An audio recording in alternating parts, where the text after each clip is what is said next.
बिस्मिल्लाहिर्रहमानिर्रहीम। अस्सलाम वालेकुम नाज़रीन, आप यूट्यूब चैनल देख रहे हैं। मैं इमरान खान हूँ। इमरान खान साहब के लिए पूरी दुनिया में आवाज़ उठ रही है, बैनुल-अक़वामी सतह पर रोला पड़ गया है और मैं कुछ चीज़ें आपके सामने रखता हूँ अभी।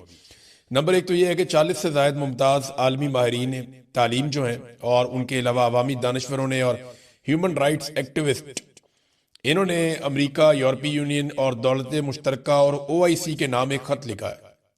यानी ये दुनिया भर के अंदर खत लिखा जा रहा है। अमेरिका के नाम भी लिखा है, यूरोपीय यूनियन के नाम भी लिखा है, दौलत मुश्तरका के नाम भी लिखा है और OIC के नाम भी ये खत लिखा गया है। अक़वाम मुत्तहिदा को भी इसमें जो है वो मुखातिब किया गया है। इमरान खान को तिब्बी सहूलियात फराहम की जाए, इमरान खान साहब के ख़ानदान और डॉक्टर्स तक रसाई दी जाए और सियासी बुनियाद पर जो उनकी कैद है उससे उनको रिहाई दी जाए। अब ये आलमी सतह के बहुत सारे लोग हैं, 40 से ज़ायद लोग हैं और ये बड़े बाअसर लोग हैं दुनिया में। ह्यूमन राइट्स के हवाले से इनकी खिदमत है और इनकी खिदमत का एतराफ़ भी किया जाता है।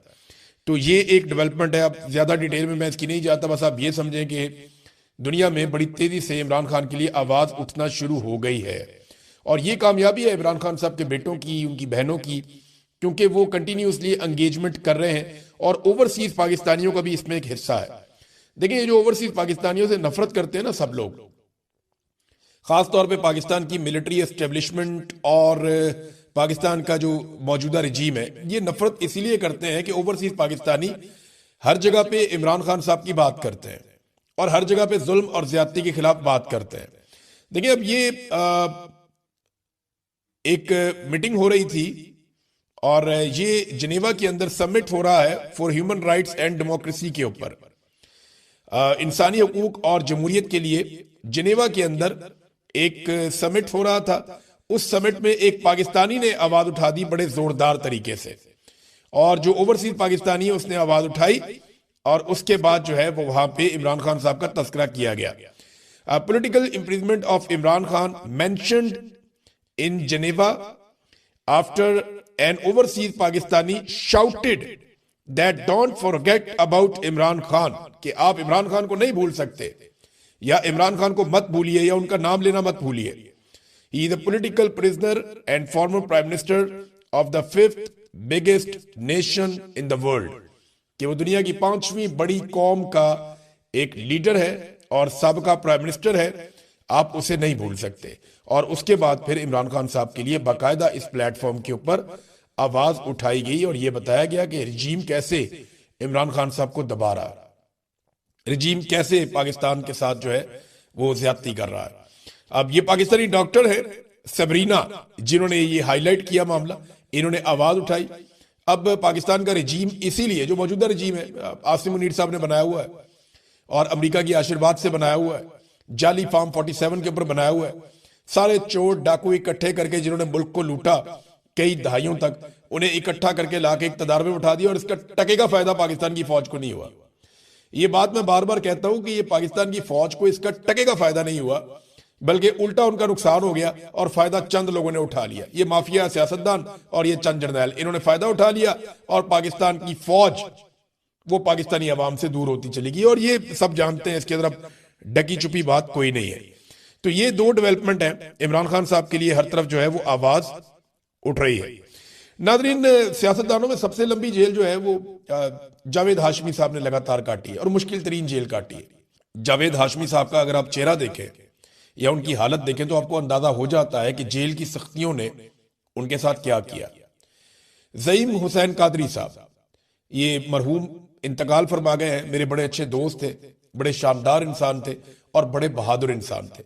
ज़ईम कादरी ने बड़ी कुर्बानियां दी नवाज शरीफ के लिए, जमहूरियत के लिए, और मुश्किल वक्त में नवाज शरीफ के साथ खड़े हुए। नवाज शरीफ और शहबाज शरीफ जो है उनकी अहलिया को कहते थे कि ऐसे ही लोग वजीर आजम बनते हैं, ऐसे ही लोग वजीर आला और गवर्नर बनते हैं, लेकिन जब उन्हें इक्तदार मिला तो उन्होंने ज़ईम कादरी को टके टोकरी कर दिया। फिर ज़ईम कादरी साहब उन्हें छोड़ गए, उनका इंतकाल हो गया, अल्लाह ताला उन्हें गरीक रहमत करे। बड़े शानदार इंसान थे। ज़ईम कादरी के वालिद की पीठ में भी छुरा घोंपा वो मुझे बताया करते थे और उनकी पीठ में भी छुरा घोंपा नवाज शरीफ साहब ने। तो ये जिन लोगों ने बहुत मार खाई उनमें ये भी थे। तो जावेद हाशमी साहब जिन्होंने बहुत तकलीफ बर्दाश्त की, इनके जिस्मों पर आज भी आमरीत के निशान है। तो जावेद हाशमी के बकौल 10 साल उन्होंने कहा मैंने जेल काटी है। अगर मुझसे इस तरह का बर्ताव होता जैसा सलूक इमरान खान के साथ किया जा रहा है तो शायद मैं भी डील कर लेता। ये बहुत बुरा सलूक हो रहा है। जावेद हाशमी जैसा बंदा गवाही दे रहा है, जिसने आसिफ अली जरदारी से कई 100 गुना मुश्किल जेल काटी है। जरदारी ने तो जेल काटी नहीं ना, वो तो कोठियों के अंदर, अस्पतालों के अंदर, वीआईपी कल्चर, बाकायदा स्वीट्स के अंदर वो रहे हैं जरदारी साहब। वो तो बहुत इंजॉय करते रहे, और उनकी जेल तो जेल थी ही नहीं चंद दिनों के अलावा। तो जावेद हाशमी की जेल जेल थी। अब जरदारी साहब को जेलसी हो रही है इमरान खान से कि यार ये इतना आगे निकल गया, इतना बहादुर हो गया, और हम लोग बहुत पीछे रह गए, हम जेल नहीं काट सके, इमरान खान जेल काट गया। तो जरदारी साहब की वो जेलसी अब उनके चेहरे पे, उनके रवैये में, उनकी बातों में नजर आ रही है। लेकिन जावेद हाशमी जो रियल वर्कर है, जिसने जेन्युइनली मार खाई है, जिसकी सारा पाकिस्तान गवाही देता है, वो शख्स कहता है कि इमरान खान को मुझसे भी मुश्किल हालात में रखा गया। नाज़रीन, अली अमीन गंडापुर साहब जो हैं वो अब आहिस्ता आहिस्ता शेर अफजल मरवत बनते जा रहे हैं। एक के बाद एक स्टेटमेंट उनका आता है, और उनका स्टेटमेंट ज्यादातर इमरान खान साहब की फैमिली या पाकिस्तान तहरीके इंसाफ को नुकसान पहुंचाता है। यानी वो शेर अफजल मरवत ऐसे बन गए कि उन्होंने दावा कर दिया कि इमरान खान के बगैर इमरान खान से बड़े जलसे और मार्च किए उन्होंने। इमरान खान के बगैर इमरान खान से बड़े जलसे और मार्च किए, तो करें ना। अभी वो तो इमरान खान के नाम पे लोग निकलते थे, वो तो इमरान खान साहब कहते थे तो लोग निकलते थे, कॉल तो इमरान खान की जानिब से आती थी। अली अमीन गंडापुर को तो आखिरी एहतजाज में लोग घसीट घसीट के लेकर जा रहे थे। अली अमीन को जान छुड़ानी मुश्किल हो गई थी, वो गाड़ियों की ब्रेकें लगाता था, लोग पीछे से धक्के मारते थे कि आगे चलो चलो एहतजाज में। आखिरी मरतबा अली अमीन गंडापुर को बादल नखास्ता एहतजाज में जाना पड़ा, और ये फंसे हुए थे। और ये बहुत सारी ऐसी वीडियोस हैं जहां पे गंडापुर साहब को लोग पुश कर रहे थे कि चलो चलो एहतजाज में आगे बढ़ो, रुकते क्यों हो, कोई आराम नहीं करना, आगे बढ़ना है। तो ये गंडापुर के साथ हो रहा था। गंडापुर साहब टाइम जाया कर रहे थे ताकि लोगों की तादाद कम हो जाए, मोहसिन नकवी के लिए आसानी हो जाए। लेकिन लोग जबरदस्ती गंडापुर को आगे की तरफ धकेल रहे थे, और तंग आगे मुशरा बीबी फिर अली अमीन गंडापुर से काफी आगे चली, क्योंकि ये तो आगे जाता नहीं है, तो मैं तो जाऊं कारकुनों को लेकर, कम से कम मैं तो वहां पहुंचूं जो इमरान खान साहब ने कहा हुआ है। बहरहाल आहिस्ता आहिस्ता गंडापुर साहब जो है उनको आसरा तो दिया हुआ है कि वजीर आला बन जाएंगे खैबर पख्तूनख्वा के, लेकिन ये होना नहीं है। यहां पे 90 के करीब एमपी हैं पाकिस्तान तहरीके इंसाफ के, तो आखिरी नंबर अली अमीन गंडापुर का आएगा अगर सारे फारिग हो गए। क्योंकि अगर किसी को यह लगता है कि सुहेल अफरीदी को हटा के वो गंडापुर को बना लेंगे, तो इससे दो नुकसान होंगे। एक तो गंडापुर बनेंगे भी नहीं, एक और तोहफा मिलेगा पाकिस्तान तहरीके इंसाफ की जानिब से एस्टेब्लिशमेंट को, और अगर सुहेल को हटा दिया तो सुहेल पहले से ज्यादा खतरनाक हो जाएगा, और सुहेल के पास फ्री हैंड हो जाएगा, बहुत सारी जिम्मेदारियां खत्म हो जाएंगी, और बड़ा लीडर भी बन जाएगा। और फिर वो तहरीक खुलकर चलाएगा जो चलाना चाहते हैं सुहेल अफरीदी, जो वो कह रहे हैं कि इमरान खान रिहाई फोर्स में बना रहा हूं, तो वो उसके ऊपर ज्यादा मेहनत कर पाएंगे। नादरीन, डील की बातें हो रही हैं, कभी राणा सनाउल्लाह कहते हैं, कभी अली अमीन गंडापुर कहते हैं, कभी शेर अफजल मरवत कहते हैं, कभी जावेद लतीफ कहते हैं, कभी कोई और लोग कहते हैं, इमरान खान की बहनें भी कहती हैं, इमरान खान भी कहता है कि मैं तो डील नहीं ले रहा अपने लिए, पाकिस्तान के लिए मेरे साथ बात करो, रास्ता निकालो, इलेक्शन करवाओ, मैं तैयार हूं, मैं किसी से बदला नहीं लूंगा, लेकिन इंसाफ तो करना पड़ेगा। तो अब ये जो मामला है इसमें अलग अलग बातें की जाती है। मैं आपको एग्जैक्टली बताता हूं कि कहां कहां पे डील की बातें हुई और खबरें बाहर आई, और ये कितनी मरतबा हुआ। एक तो डील की लगभग कुछ 6 कोशिशें हुई हैं अब तक। 4 अगस्त को इमरान खान साहब को सबसे पहले कहा गया कि आप पाकिस्तान छोड़ दें वरना कल आपको गिरफ्तार कर लिया जाएगा, डील की पहली ऑफर। दूसरी 9 और 10 फरवरी को जब इमरान खान साहब को इलेक्शन जबरदस्ती डकैती मार के छीन लिया गया, तो तब उन्हें ऑफर किया गया कि हम आपको एक खास तरह की हुकूमत बना देते हैं, आप कंप्रोमाइज कर लें। इमरान खान साहब ने फिर इनकार कर दिया। अक्टूबर 2024 में दोबारा से डील करने की कोशिश की गई जब एहतजाजी तहरीक अपने उरूज की तरफ जा रही थी। फिर नवंबर 2024 में दोबारा कत्लेआम से पहले डील की कोशिश की गई, और वही बातें अली अमीन गंडापुर और बाकी लोग बताते हैं, लेकिन इमरान खान साहब नहीं माने। फिर अमरीकी डॉक्टर्स आए, अमरीकी बिजनेसमैन आया, इमरान खान साहब से मिला, इमरान खान साहब ने उनको भी साफ इनकार किया। तो ये डील की एक और कोशिश थी। और अभी हाल ही में इमरान खान साहब की आंख की बीमारी के दौरान एक मरतबा फिर कोशिश की गई कि इमरान खान साहब को किसी तरह से कोई रिलीफ इमरान खान साहब की पार्टी मांगे। इससे पहले आपको याद होगा अली अमीन गंडापुर ने ये कहा था कि इमरान खान साहब को जो है वो एक पैरोल के ऊपर रिहाई दी जाए, तो उस पर इमरान खान साहब ने नाराजगी का इजहार किया था। अब वो पैरोल पे रिहाई तो चाहते ही नहीं है, ना इमरान खान साहब बनीगाला जाना चाहते हैं। हाँ, अपनी आंख का इलाज वो करवाना चाहते हैं, जो उनका हक भी है और उनको ये इलाज मिलना चाहिए। किसी भी लीडर की आंख जाया करना या किसी ऑर्गन को जाया करना ये इंतहाई नामुनासिब है और ये सख्त ज्यादती है, और इस चीज को ये डील के लिए इस्तेमाल कर रहे थे। इमरान खान साहब ने साफ इनकार कर दिया।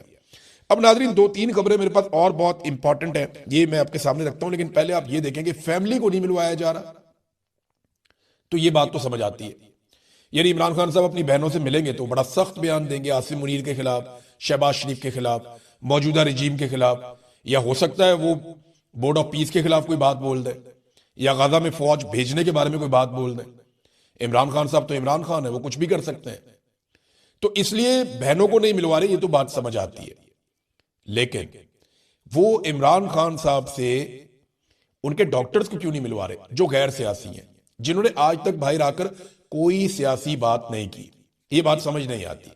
इसका एक ही वजह समझ आ रहा है, अगर आप लॉजिकली देखें या कॉमन सेंस का इस्तेमाल करें तो एक ही बात समझ आती है कि ऐसा कुछ है मेडिकली इमरान खान साहब के मामले में जिसे मौजूदा मिलिट्री एस्टेब्लिशमेंट छुपाना चाहती है।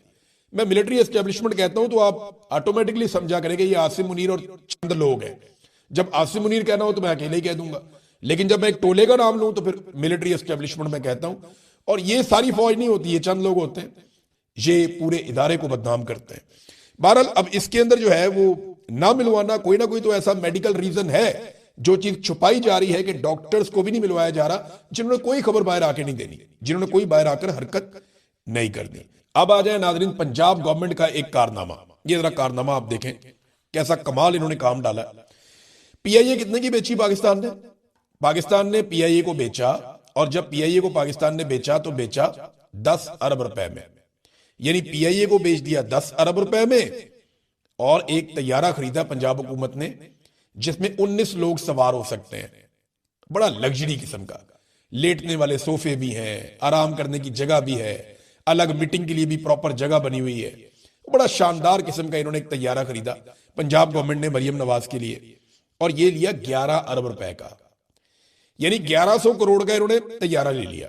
पीआईए कितने में बेची? उसमें दर्जनों तैयारे, उसके बेशुमार रूट्स, उसकी गुडविल, उसका इतना बड़ा नाम, उसकी जनाब जो उसके रूट्स हैं वही बहुत महंगे हैं, उसके साथ बहुत सारी प्रॉपर्टीज, असासे, वो सारा कुछ 10 अरब में बेच दिया।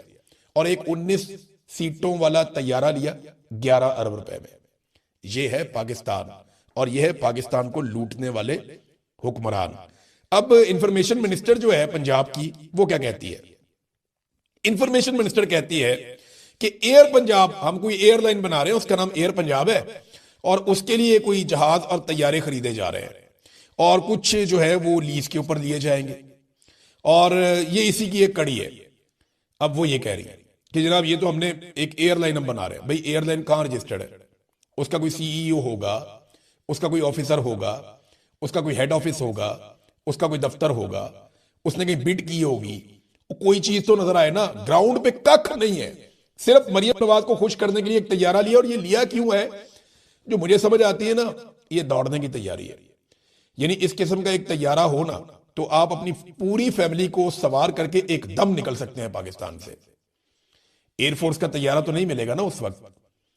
यानी जब हसीना वाजिद वाला वक्त आएगा और ये मुश्किल में पड़ेंगे, और जब पाकिस्तान में इनकलाब आएगा, और वो इंशाल्लाह आएगा, जब पाकिस्तान में इनकलाब आएगा, ये मुश्किल में पड़ेंगे, तो उस वक्त इतना टाइम नहीं होगा कि एयरफोर्स इनको तैयारा दे, या कोई और एयरलाइन कमर्शियल में ये बैठकर निकल जाए। इन्हें इसी किस्म का एक तैयारा चाहिए होगा जिसको कहीं से भी उड़ा के पाकिस्तान से फरार हो जाए। तो ये मुझे लगता है कि उस चक्कर में इन्होंने ये एक तैयारा ले लिया है जिसको ये अपने कंट्रोल में रखेंगे, और झूठ बोलते हुए इनको शर्म भी नहीं आती कि जनाब हमने तो एक एयरलाइन बना रहे हैं, एयर पंजाब। किधर अभी एयर पंजाब? उसका कोई डाटा लेकर आओ। इंफॉर्मेशन मिनिस्टर जो है ना पंजाब की, उसने झूठ बोल बोल के तबाही फेरी हुई है। हर चौथे दिन इनका कोई ना कोई झूठ पकड़ा जाता है, और ढिटाई के साथ एक नया झूठ बोल देते हैं। ये पिछले 8-9 महीनों के अंदर इन्होंने 900 बंदा मार दिया पंजाब के अंदर। सीसीडी ने भाई 900 बंदा मार दिया। अंदाजा करें आप, 2000 से ज्यादा, को 2500 के करीब बंदा इन्होंने टोटल मार दिया अब तक। जो कत्लेआम पंजाब के अंदर पुलिस ने ये किया ना सीसीडी ने, इसका इनके पास जवाब नहीं है। बेशुमार ऐसे लोग मार दिए जो बेगुनाह थे। यानी मावराए अदालत कत्ल करते चले जा रहे हैं, करते चलो। अदालतें बंद कर दो फिर। अगर तुमने ऐसे ही इंसानों का कत्लेआम करना है तो फिर अदालतें बंद कर दो। ये तो दुनिया में कहीं नहीं होता। दुनिया के अंदर वावेला पड़ गया। अल जजीरा ने रिपोर्ट कर दिया कि ये कर क्या रहे हैं, व्हाट्स गोइंग ऑन। ये तुम लोग क्या कर रहे हो? पाकिस्तान में अंधाधुंध बंदे मार रहे हो। 900 बंदा अभी रिपोर्ट हुआ इन्होंने मारा गुज़िश्ता तकरीबन कोई 8-9 माह में। तो ये जब से मरियम नवाज की हुकूमत आई है 2 साल में इन्होंने कुछ 2200-2300 बंदा मार दिया है। और जो बंदा इन्होंने मारा है वो उसमें सारे गुनाहगार तो नहीं हो सकते। इतना बंदा कैसे, इतने क्रिमिनल है पंजाब में, या इतनी बुरी सूरत हाल है, या वो सारे क्या इस काबिल थे कि उन्हें सजाए मौत दे दी जाती? यानी ये अजीबोगरीब किस्म के पुलिस मुकाबले हो रहे हैं और इसमें ये लोग फंसेंगे। पहले वाला आईजी भी फंसेगा, ये वाला भी फंसेगा, और ये सीसीडी वाले सारे फंसेंगे। जब भी पाकिस्तान के अंदर इनकलाब आएगा, हालात ठीक होंगे, ये सारे फंसेंगे और कोई मिलिट्री एस्टेब्लिशमेंट का बंदा इनका भार उस वक्त नहीं उठाएगा। ये बात याद रखिएगा। ये सारे मुद्दई यहीं पे मौजूद हैं। जिनके आपने बंदे मारे हैं ना, उनकी फैमिलियां यहीं पे हैं और वो कल आपसे पूछेंगे कि आपने अदालत में पेश क्यों नहीं किया और मावराए अदालत क्यों कत्ल कर दिया। बोर्ड ऑफ पीस के मामले में नाज़रीन, आज का दिन जो है वो बहुत इंपॉर्टेंट है। आज जो है वो शहबाज शरीफ साहब 19 तारीख है और अमेरिका में जब दिन शुरू होगा तो फिर आपको डेवलपमेंट पता चल जाएगी।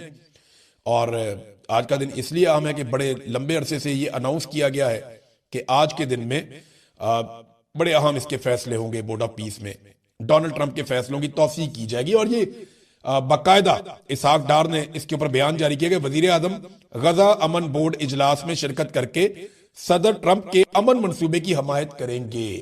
पहले से ही कह दिया कि हम हमायत करेंगे। अमन मंसूबा है क्या, जरा गौर कीजिएगा। नंबर 1, हमास का मुकम्मल खात्मा, उसको मुकम्मल तौर पे गैर मुसल्लह करना। नंबर 2, इसराइली सरहदों की हिफाजत, इसराइलियों को मुकम्मल तौर पे महफूज करना कि उनके ऊपर कोई अटैक ना हो। और इसमें एक बात आप और जहन में रख ले कि इस पूरे प्लान में कहीं पे भी फलस्तीनी रियासत का कयाम नहीं है, तो इसकी हमायत करने शहबाज शरीफ साहब जा रहे हैं। पाकिस्तानी गवर्नमेंट के जराये से रॉयटर्स ने जो खबर छापी है वो खबर मैं आपके सामने रखता हूं, ये बहुत इंपॉर्टेंट है। ये है जी खबर। रॉयटर्स ये कहता है कि गजा में अमन मिशन के लिए फौज भेजने के लिए पाकिस्तान तैयार है। हमास को गैर मुसल्लह करने जैसी किसी कार्रवाई का हिस्सा नहीं बनेंगे। ये कैसे हो सकता है भाई? फौज ने वहां पे जाके कोई बिल्डिंगें तो तामीर नहीं करनी, फौज ने वहां पे जाके कोई मस्जिदों में नमाजें तो नहीं पढ़ानी। फौज का काम तो लड़ाई होता है और गैर मुसल्लह करना एक मिशन है जिसके लिए ये फौज आ रही है।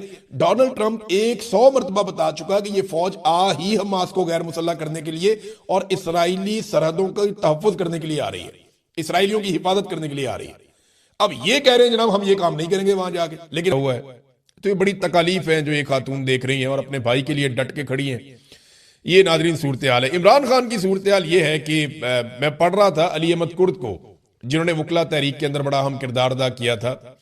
उस दौर में नून लीग और पीपल्स पार्टी फंडिंग करते थे, वकला तहरीक की बहुत पैसा खर्च करते थे और मिलिट्री एस्टेब्लिशमेंट का एक हिस्सा जो है वो भी ये चाहता था कि जनरल मुशर्रफ के खिलाफ काम हो, तो वकला बड़े मुतहर्रिक होकर निकले थे।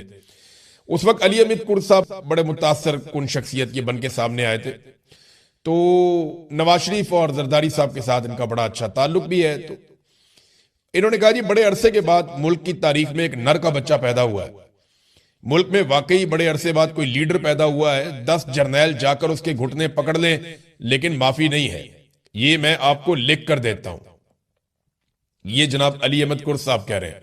अच्छा, रात को जिस नौजवान ने वीडियो बनाई थी, हैदर सईद ने, वो इमरान खान साहब को जब अस्पताल से निकाला जा रहा था तो वो नौजवान भी गिरफ्तार कर लिया गया है। यानी पता चला कि इसने वीडियो बनाई है तो इसको तो गिरफ्तार करो, तो उसको गिरफ्तार कर लिया गया है। और उसके पीछे एक रीजन ये भी है कि पाकिस्तान तहरीक इंसाफ के लोग या ये नौजवान खुद भी ये तनकीद कर रहे थे कि जनाब अगर हम आ सकते हैं तो पीटीआई के लोग क्यों नहीं आ सकते।